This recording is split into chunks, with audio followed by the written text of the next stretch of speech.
Hello class and welcome to this week. This week we're going to be taking a look at sensation and perception. So the ability to detect and interpret events that occur around us allow us to respond to these stimuli appropriately. Now in most cases the system is successful, but as I've already mentioned in the week's introduction, it's not perfect. And so this week we're going to explore and discuss the strengths and limitations of the capacities of sensation and perception. And we're going to focus on both sensations, that is the awareness resulting from the stimulation of a sense organ, and perception, the organization and interpretation of those sensations. Sensation and perception work seamlessly together to allow us to experience the world through our eyes, our ears, our nose, tongue, and skin, but also to combine what we are currently learning from the environment with what we already know about it, and to make judgments and to choose appropriate behaviors. The study of sensation and perception is exceedingly important for our everyday lives because the knowledge generated by psychologists is used in so many ways to help so many people. Psychologists work closely with mechanical and electrical engineers, with experts in defense and military contractors, and with clinical health and sports psychologists to help them to apply all of this knowledge to their everyday practices. And the research is used to help understand and better prepare people to cope with such diverse events as driving cars, flying airplanes, creating robots, and managing pain, and to improve the safety of our lives, as well as the ease and convenience that we experience in our everyday life. Now, as we look at this week, we're going to focus on those 6 senses: seeing, hearing, smelling, touching, tasting, and the monitoring of your body's positions, proprioception. And what we'll see here is that sensation is sometimes relatively direct, in the sense that the wide variety of stimuli around us inform and guide our behaviors very quickly and very accurately, but nevertheless is always the result of at least some interpretation. We do not directly experience stimuli, but rather we experience those stimuli as they are created by our senses. Each sense accomplishes the basic process of transduction, the conversion of stimuli detected by receptor cells to electrical impulses that are then transported to the brain, in different but in related ways. And after we review the basic processes of sensation, we're going to turn the topic to perception and focus on how the brain's processing of sensory experience can not only help us make quick and accurate judgments, but also can sometimes mislead us into making perceptual and judgment errors. Just like that chaser group was able to breach the security at the APEC meeting that I discussed earlier. So, what is it that we experience, and what are sensory thresholds? Well, humans possess some powerful sensory capacities that allow us to sense a kaleidoscope of sights and sounds and smells and tastes that surround us. And our eyes detect light energy and our ears pick up sound waves. Our skin senses touch, pressure, heat, and cold. Our tongue reacts to the molecules of the food we eat, and our noses detect scents in the air. The human perceptual system is wired for accuracy, and people are exceedingly good at making use of the wide variety of information available to them. In many ways, our senses are quite remarkable. The human eye, for example, can detect the equivalent of a single candle flame burning 50 kilometers away and can distinguish between more than 300,000 different colors. The human ear can detect sounds as low as 20 hertz, that's 20 vibrations per second, and as high as 20,000 hertz. And it can hear the tick of a clock from 5 meters away in a quiet room. You can taste a teaspoon of sugar dissolved in 2 gallons of water. And we're able to smell only 1 drop of perfume in a 3-bedroom apartment. We can feel the wing of a bee on our cheek, dropped from 1 centimeter above. And all of this gives us a sense that we are incredibly sensitive beings to our environment. And although there is so much we do sense, there's even more that we are totally unaware of. For example, dogs and bats and whales and some rodents are all better at hearing than we are. And many animals have a far richer sense of smell. Birds are able to see the ultraviolet light that we cannot see, and can also sense the pull of the Earth's magnetic field. Cats have an extremely sensitive and sophisticated sense of touch, and they are able to navigate incomplete darkness using just their whiskers. And the fact that different organisms have different sensations is part of their evolutionary adaptation. Each species is adapted to sensing the things that are most important to them, whilst being blissfully unaware of the things that don't matter. Now, how do we measure sensation? Well, psychophysics is the branch of psychology that studies the effect of physical stimuli on sensory perceptions and mental states. The field of psychophysics was founded by the German psychologist Gustav Fechner, who lived from 1801 to 1887. He was the first to study the relationship between the strength of a stimuli and a person's ability to detect the stimuli.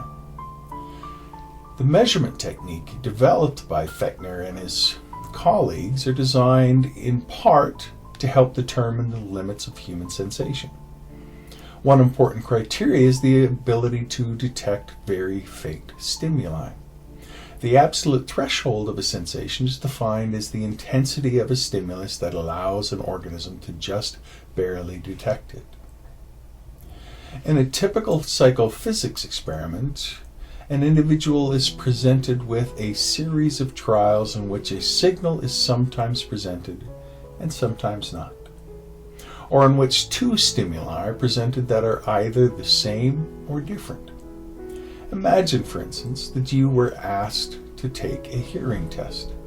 On each of the trials, your task is to indicate whether either yes, if you heard a sound, or no, if you didn't.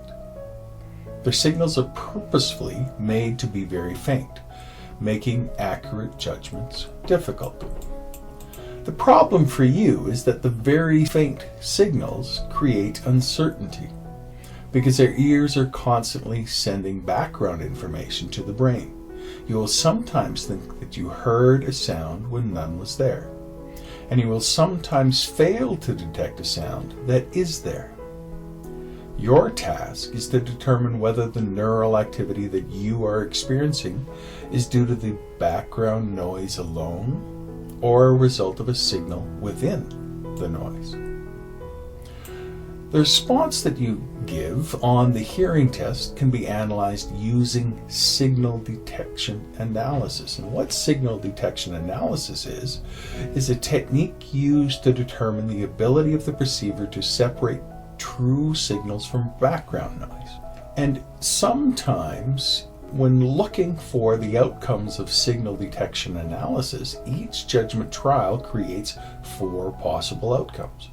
A hit occurs when you, as the listener, correctly say yes, when there was a sound. A false alarm occurs when you respond yes to no signals.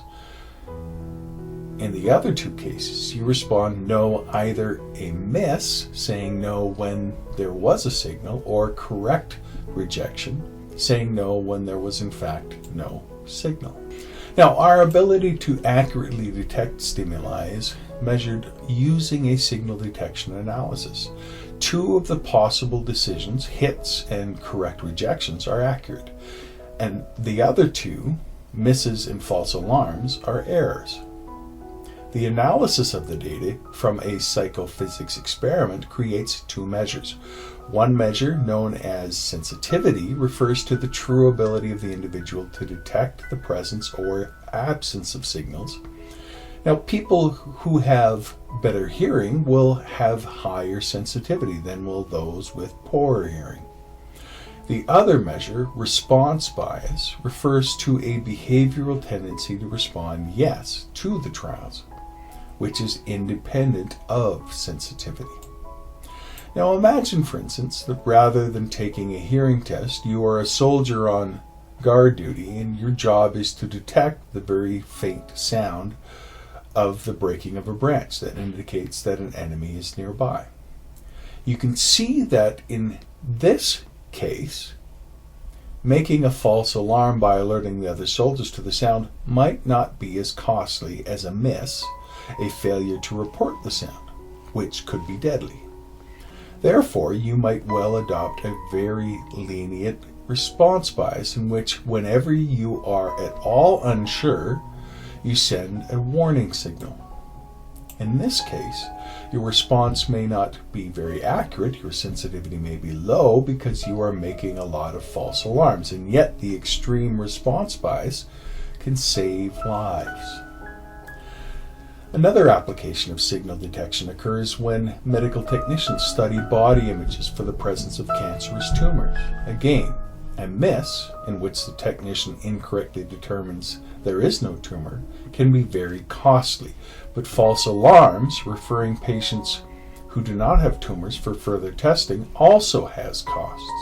The ultimate decisions that the technician make are based on the quality of the signal, the clarity of the image, their experience and their training, their ability to recognize certain shapes and textures of tumors, and their best guesses about the relative costs of misses versus false alarms. Now, although we have focused a lot at this point on the absolute threshold, the second important criterion concerns the ability to assess differences between stimuli. And that is the difference threshold, or the just noticeable difference. And this refers to the change in a stimulus that can just barely be detected by an organism. And the German physiologist Ernst Weber, from 1795 to 1878, made an important discovery about the just noticeable difference, namely that the ability to detect differences depends not so much on the size of the difference, but on the size of the difference in relationship to the absolute size of the stimulus. And this is known as Weber's law. And Weber's law maintains that the just noticeable difference of a stimulus is a constant proportion of the original intensity of the stimulus. As an example, if you have a cup of coffee that has only a very little bit of sugar in it, say 1 teaspoon, adding another teaspoon of sugar will make a big difference in the taste. But if you added that same teaspoon to a cup of coffee that already has 5 teaspoons of sugar in it, then you probably won't taste the difference, at least not as much. In fact, according to Weber's law, you would have to add 5 more teaspoons to make the same difference in taste. Now, one interesting application of Weber's law is in our everyday shopping behavior. Our tendency to perceive cost differences between products is really dependent not only on the amount of money we will spend or save, but also on the amount of money saved relative to the price of the purchase. Now, I'd venture to say that if you were to go out and buy a drink or a candy bar in a convenience store and the price of the items ranged from $1 to $3, you would think that the $3 item cost a lot more than the $1 item. But now imagine if you were comparing two music systems, one that cost $3.97 and one that cost $3.99. Probably you would think that the cost of the two systems were about the same, even though buying the cheaper one would still save you that $2. Now, there's been a lot of research that is focused on the influence without awareness.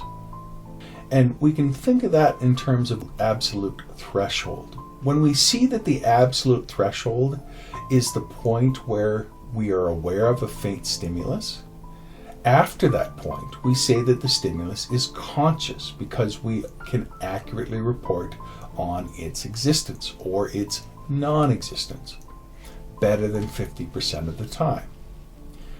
But can subliminal stimuli, events that occur below the absolute threshold and of which we are not conscious, have an influence on our behavior?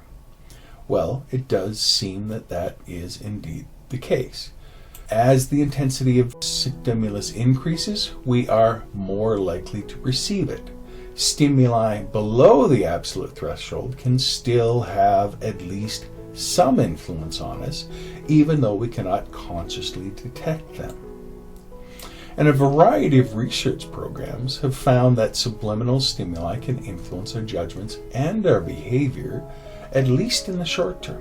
But whether the presentation of subliminal stimuli can influence the products that we buy has been a more controversial topic in psychology. In one relevant experiment, some Dutch students reviewed a series of computer trials in which there's a string of letters such as B, B, B, B, B, B, B, or uppercase B, B, B, lowercase b, and then uppercase B, B, B, B, B, and those were presented on the screen. To be sure they paid attention to the display, the students were asked to note whether the string contains a small b. However, immediately before each of the letter strings, the researchers presented either the name of a drink that was popular, Lipton iced tea, or a control string containing the same letters as Lipton ice, but not spelling Lipton ice, like NPEICTOL. These words were presented so quick, for only about 1/50th of a second, that the participants could not see them. And then the students were asked to indicate their intention to drink Lipton ice by answering questions such as, if you were to sit on a terrace now, how likely is it that you would order Lipton ice? And also to indicate how thirsty they were at that time.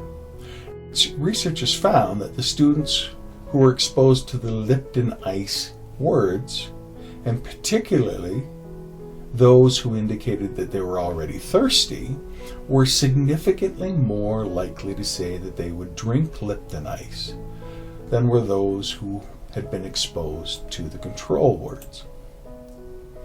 Now, if it were effective, procedures such as this, and we can call the technique subliminal advertising, because it advertises a product outside awareness, would have some major advantages for advertisers, because it would allow them to promote their products without directly interrupting the customer's activities and without the consumers knowing that they were being persuaded. Now, people can counter-argue with or attempt to avoid being influenced by messages received outside of awareness. And due to fears that people may be influenced without their knowledge, subliminal advertising has been legally banned in many countries, including countries like Australia, Great Britain, and the United States. And although it has been proven to work in some research, subliminal advertising effectiveness is really still uncertain. But all of this, taken together, does suggest that the evidence for the effectiveness of subliminal advertising is weak,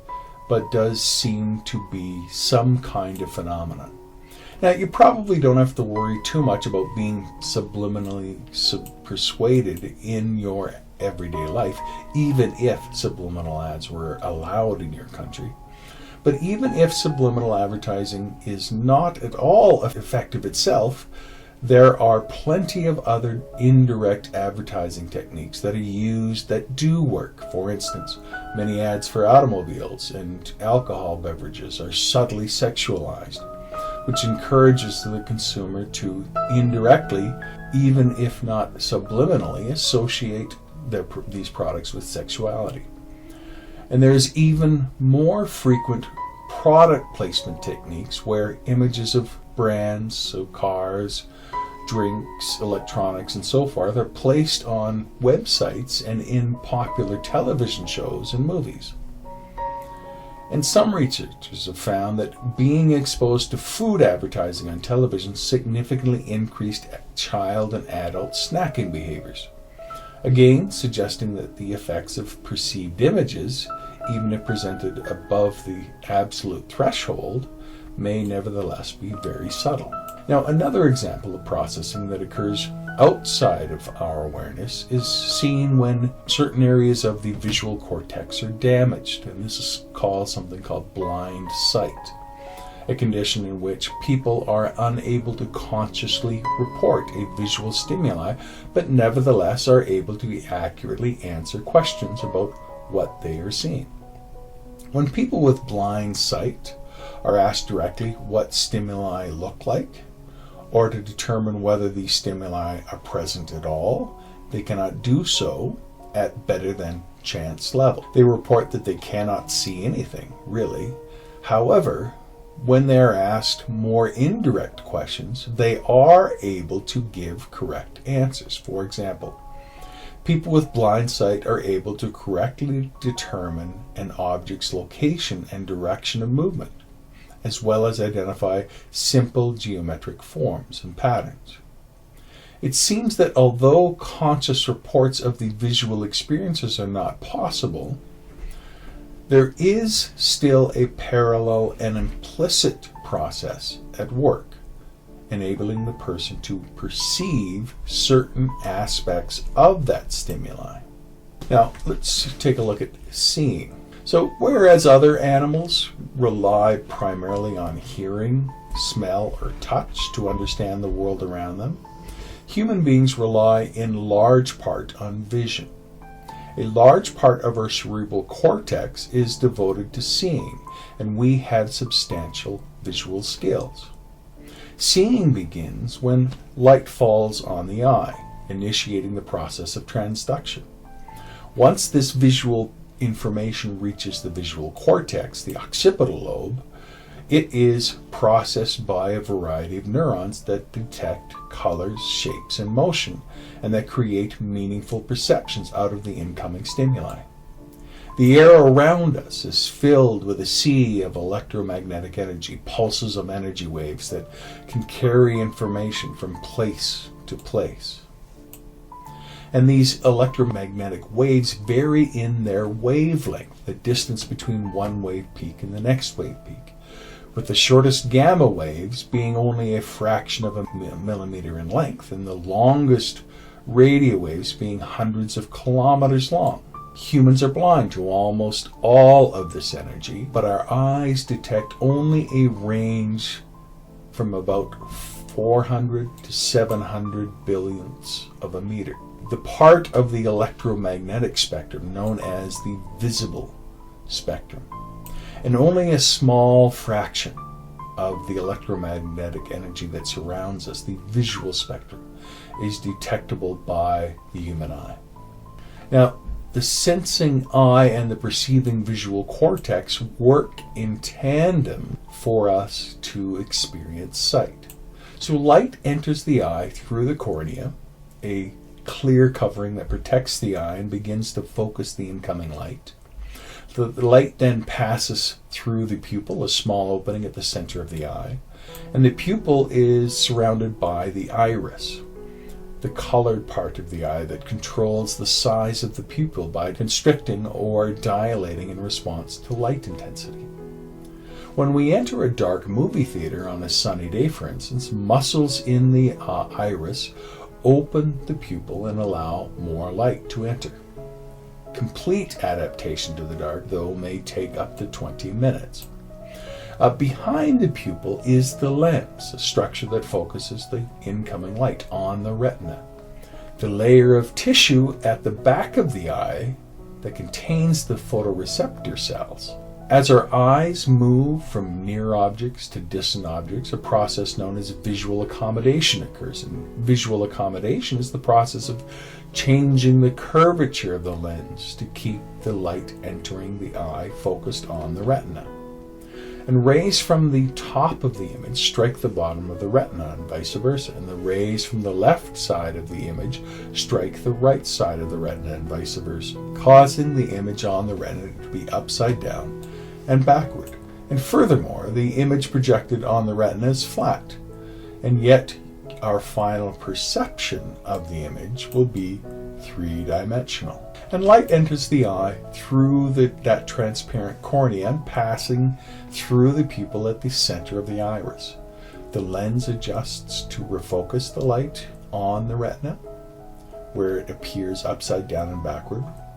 And receptor cells on the retina send information via the optic nerve to the visual cortex. And accommodation is not always perfect, and in some cases the light there is hitting the retina is a bit out of focus, and that's where you experience things like nearsightedness or farsightedness. If the focus is in the front of the retina, we say that the person is nearsighted, and when the focus is behind the retina, we say the person is farsighted. And this is where eyeglasses and contact lenses correct this problem by adding another lens in front of the eye, and laser eye surgery corrects the problem by reshaping the eye's own lens. Now, for people with normal vision, the lens properly focuses incoming light on the retina. For people who are nearsighted, images for far objects focus too far in front of the retina, whereas for people who are farsighted, images from near objects focus too far from the retina. And so eyeglasses solve the problem by adding that secondary corrective lens. And the retina contains layers of neurons specialized to respond to light. As light falls on the retina, it first activates receptor cells known as rods and cones. The activation of these cells then spreads to the bipolar cells and then to the ganglion cells, which gather together and converge like a strand of rope, forming the optic nerve. The optic nerve is a collection of millions of ganglion neurons that sends vast amounts of visual information. It first goes to the thalamus, then it's recognized as visual information, and then it is sent off to the occipital lobe of the brain to be processed. Because the retina and the optic nerve are active processors and analyzers of visual information, it is not inappropriate to think of these structures as an extension of the brain itself. So when light falls on the retina, it creates a photochemical reaction in the rods and cones at the back of the retina. And the reactions that continue to the bipolar cell, the ganglion cells, and eventually to the optic nerve. Now the rods are visual neurons that specialize in detecting black, white, and gray colors. There are about 120 million rods in each eye. And the rods do not provide a lot of detail about the images we see, but because they are highly sensitive to shorter waved, that is darker and weak light, they help us to see in dim light, for instance at night. Because the rods are located primarily around the edges of the retina, they are particularly active in peripheral vision. When we need to see something at night, try looking out away from what you want to see, and it will likely help you to see a little bit better. And the cones then are the visual neurons that are specialized in detecting fine detail and colors. The 5 million or so cones in each eye enable us to see in color, but they operate best in bright light. The cones are located primarily in or around the fovea, which is the central point of the retina. Now, to demonstrate the difference between rods and cones in attention to detail, choose a word that you're looking at and focus on it. Now, do you notice that the words a few inches to the side become more blurry? That gives you a little bit of a sense of the difference between rods and cones. Now, Margaret Livingston found an interesting effect that demonstrates the different processing capabilities of the eyes, rods, and cones. Namely, that the Mona Lisa smile, which is widely revered as elusive, is perceived differently depending upon how one looks at the painting. Because Leonardo da Vinci painted the smile in low detail brush strokes, these details are better perceived by our peripheral vision, that is the rods, than by the cones. Now, Livingston found that people rated the Mona Lisa to be more cheerful when they were instructed to focus on her eyes than they did when they were asked to look directly at her mouth. As Livingston put it, she smiles until you look at her mouth, and then it fades, like a dim star that disappears when you look directly at it. Now, as you might be able to tell, the sensory information received by the retina is relayed through the thalamus to corresponding areas of the visual cortex, which is located in the occipital lobe at the back of the brain. So although the principle of contralateral control might lead you to expect that the left eye would send information to the right brain hemisphere and vice versa, nature's smarter than that. In fact, the left and right eyes each send information to both the left and right hemisphere. And the visual cortex processes each of the cues separately, but in parallel. And this is an adaptation advantage to the organism that loses sight in one eye, because even if only one eye is functional, both hemispheres will still receive input from it. And the left and right eyes each send information to both the left and right brain hemisphere. And the visual cortex is made up of specialized neurons that turn the sensations they receive from the optic nerve into meaningful images. Because there are no photoreceptor cells at the place where the optic nerve leaves the retina, there's a hole or blind spot in our vision that is created by that gap. When both of our eyes are open, we don't experience a problem because our eyes are constantly moving, and one eye makes up for what the other eye misses. But the visual system is also designed to deal with this problem if only one eye is open. The visual cortex simply fills in the small hole in our vision with similar patterns from the surrounding areas, and we never therefore notice the difference. So the ability of the visual system to cope with the blind spot is another example of how sensation and perception work together to create meaningful experience.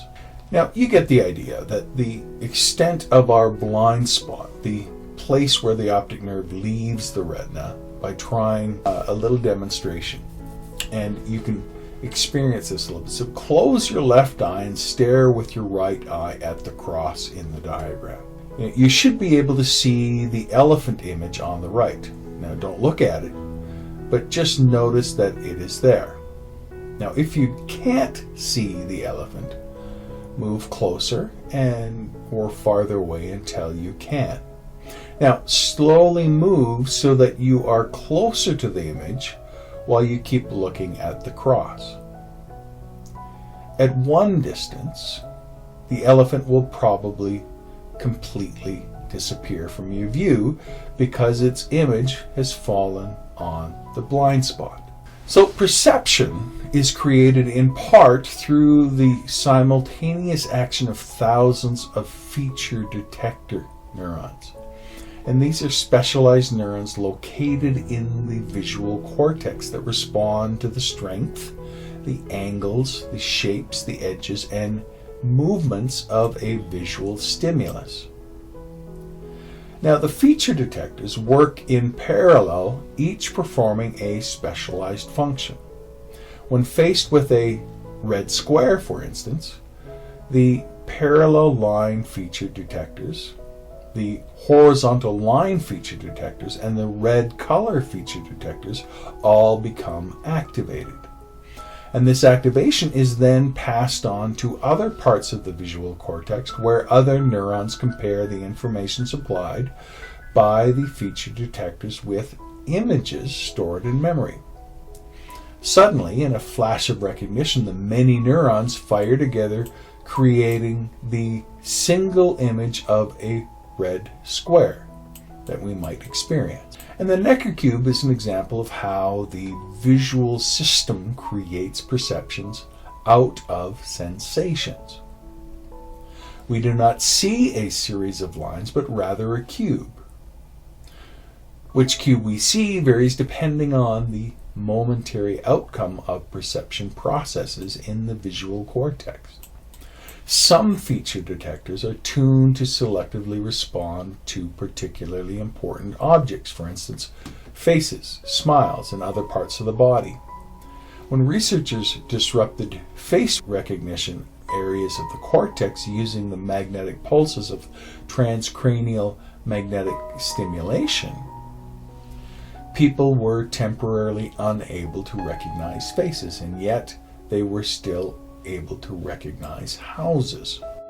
Then there's perceiving color. Now, it's been estimated that the human visual system can detect and discriminate about 7 million color variations. But these variations are all created by the combinations of the three primary colors, red, green, and blue. The shade of a color, known as a hue, is conveyed by the wavelength of the light that enters the eye. We see shorter wavelengths as more blue and longer wavelengths as more red. And we detect brightness from the intensity or height of the wave. Bigger or more intense waves are perceived as brighter. Now, light waves with short frequencies or shorter frequencies are perceived as more blue than red. Light waves with higher intensity are seen as brighter. Now, in an important research study on color vision, Hermann von Helmholtz, who lived from 1821 to 1894, theorized that color is perceived because the cones in the retina come in three types. One type of cone reacts primarily to blue light, that is short wavelengths. Another reacts primarily to green light, medium wavelengths. And a third reacts primarily to red light, long wavelengths. The visual cortex then detects and compares the strength of the signals from each of the three types of cones, creating the experience of color. Now, according to this young Helmholtz trichromatic color theory, what color we see depends on the mix of signals from the three types of cones. If the brain is receiving primarily red and blue signals, for instance, it will perceive purple. If it is receiving primarily red and green signals, it will perceive yellow. And if it is receiving messages from all three types of cones, it will perceive white. The different functions of the different types of cones are apparent in people who have color blindness. That is, the inability to detect either green and or red color. Now, about 1 in 50 people, most likely men, lack functioning in the red-green sensitive cones, leaving them only able to perceive either one or two color. Now, people with normal color vision can see the number 42 in the first image and the number 12 in the second image. They're vague, but they are apparent. However, people who are colorblind cannot see the numbers at all. And the trichromatic color theory cannot explain all of human vision, but it does give us a good sense of how a lot of it works. However, for one, although the color purple does appear to us as a mixing of red and blue, yellow does not appear to be a mix of red and green. And people with color blindness who cannot see either green or red, nevertheless can still see yellow. An alternative approach, therefore, to the young Helmholtz theory, known as the opponent process color theory, proposes that we analyze sensory information not in terms of three colors, but rather in three sets of opponent colors: red, green, yellow, blue, and white, black. Now, evidence for the opponent process theory comes from the fact that some neurons in the retina and in the visual cortex are excited by one color, for example, red, but inhibited by another color, such as green. Now, one example of the opponent processing occurs in the experience of an after image. If you stare at the flag on the image here for about 30 seconds, and the longer you look, the better your effect will be. And then you move your eyes to a blank area, or move your eyes and look up at the ceiling, at the white of the ceiling, you will see an after image. And when you stare at the green stripes, our green receptors habituate and begin to process less strongly, whereas the red receptors remain at full strength. When we switch our gaze, we see primarily the red part of the opponent process. Similar processes create blue after yellow and white after black. And the presence of an after image is best explained by that opponent process theory of color perception. Now, you stare at the flag for a few seconds and then you move your gaze to the blank space and you see that after image. The tricolor and the opponent process mechanisms work together to produce color vision. And when light rays enter the eye, the red, blue, and green cones on the eye respond in different degrees and send different strength signals of red, blue, and green through that optic nerve.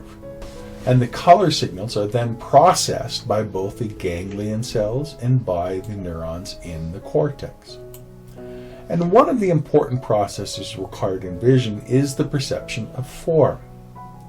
German psychologists in the 1930s and 1940s, including Max Wertheimer and Kurt Kafka and Wolfgang Kohler, argued that we create forms out of their component sensations based on the idea of Gestalt, a meaningful organized whole. And the idea of the Gestalt is that the whole is more than the sum of its parts. And there are many different demonstrations of Gestalt perceptions in form perceptions that can take place. Then there's perceiving of depth. And depth perception is the ability to perceive three-dimensional space and to accurately judge distance. Without depth perception, we would be unable to drive a car, for example, or to thread a needle, or simply navigate around in the supermarket. And researchers found that depth perception is in part based on the innate capacity and in part learned through experiences. Now, psychologist Eleanor Gibson and her associate Richard Walk back in the 1960s tested the ability to perceive depth in 6 to 14-month-old infants by placing them on what is called a visual cliff, a mechanism that gives the perception of a dangerous drop-off, in which infants can be safely tested for their perception of depth. And the infants are placed on one side of the cliff while their mothers called to them from the other side. And Gibson and Walk found that most infants either crawled away from the cliff or remained on the board and cried because they wanted to go to their mothers, but the infants perceived a chasm that they instinctively could not cross. And further research has found that even very young children who cannot yet crawl are fearful of heights. On the other hand, studies have also found that infants improve their hand-eye coordination as they learn to better grasp objects and as they gain more experience in crawling, indicating that depth perception is also learned. And depth perception is also the ability of our use of depth cues. Those are messages from our bodies and the external environment that supply us with information about space and distance. And there are binocular depth cues, and those are depth cues that are created by retinal image disparity. That is, the space between our eyes, and thus which require the coordination of both eyes. Now, one outcome of retinal disparity is that the images projected on each eye are slightly different from each other. The visual cortex automatically merges the two images into one, enabling us to perceive depth. Three-dimensional movies make use of retinal disparity by using 3D glasses that the viewer wears to create a different image on each eye. The perceptual system quickly and easily and unconsciously turns the disparity into 3 dimensions. Now, an important binocular depth cue is convergence, the inward turning of our eyes that is required to focus on objects that are less than 50 feet away from us. The visual cortex uses the size of the convergence angle between the eyes to judge the object's distance. Now, you'll be able to feel your eyes converging if you slowly bring a finger closer to your nose while focusing on it. When you close one eye, you no longer feel the tension. Convergence is a binocular depth cue that requires both eyes to work together. The visual system also uses accommodation to help determine depth. As the lens changes its curvature to focus on distant or close objects, information relayed from the muscles attached to the lens help us determine an object's distance. Accommodation is also effective in short viewing distance, however. So while it comes in handy when threading a needle or tying a shoe, it is far less effective when driving or playing sports. And although the best cues to depth occurs when both eyes work together, we are able to see depth when we close one eye. And because there are some monocular depth cues, and these are depth cues that help us perceive depth using only one eye. Now, there are some accuracies and inaccuracies in perception. The eyes, the ears, the nose, the tongue, the skin sense the world around us, and in some cases perform preliminary information processing on the incoming data. But by and large, we do not experience sensation. We experience the outcome of perception, the total package that the brain puts together from the pieces it receives through our senses and that the brain creates for us to experience. When we look out the window at a view of the countryside, or we look at the face of a good friend, we don't just see a jumble of colors and shapes. We see instead an image of the countryside or an image of a friend. Now, this perceptual system really helps interpret the environment. It's a meaning-making system that involves the automatic operation of a variety of essential perceptual processes. And one of these is sensory interaction, the working together of different senses to create an experience. Sensory interaction is involved when taste, smell, and texture combine to create the flavor we experience in food. It is also involved when we enjoy a movie because of the way the images and the music work together. Although you might think that we understand speech only through our sense of hearing, it turns out that the visual aspect of speech is also very important. And one example of sensory interaction is shown in the McGurk effect. Now, the McGurk effect is an error in sound perception that occurs when there is a mismatch between the senses of hearing and seeing. And there is also an important perceptual process in selective attention that can take place. And this is the ability to focus on some sensory inputs while tuning out other sensory inputs. There can also be issues with selective attention. Selective attention also allows us to focus on a single talker at a party while ignoring other conversations that occur around us. Without this automatic selective attention, we'd be unable to focus on the single conversation we want to hear. But selective attention is not complete. We also at the same time monitor what's happening in the channels we are not focusing on. Perhaps you've had the experience of being at a party and talking to someone in one part of the room when suddenly you hear your name being mentioned by someone else in another part of the room. And this cocktail party phenomenon shows us that although selective attention is limiting what we process, we are nevertheless at the same time doing a lot of unconscious monitoring of the world around us. You didn't know that you were attending to the background sounds of the party, but evidently you were. There's also a second fundamental process of perception, and that is sensory adaptation. That is a decreased sensitivity to a stimulus after prolonged and constant exposure. If you've ever stepped into a lake or a swimming pool that was initially felt cold, after a while you stop noticing it. After a prolonged exposure to the same stimulus, our sensitivity toward it diminishes, and we are no longer able to perceive it. And the ability to adapt to the things that don't change around us is essential to our survival, as it leaves our sensory receptors free to detect the important and informative changes in the environment and to respond accordingly. We ignore sounds that our car makes every day. That leaves us free to pay attention to the sounds that are different from normal and thus likely need our attention.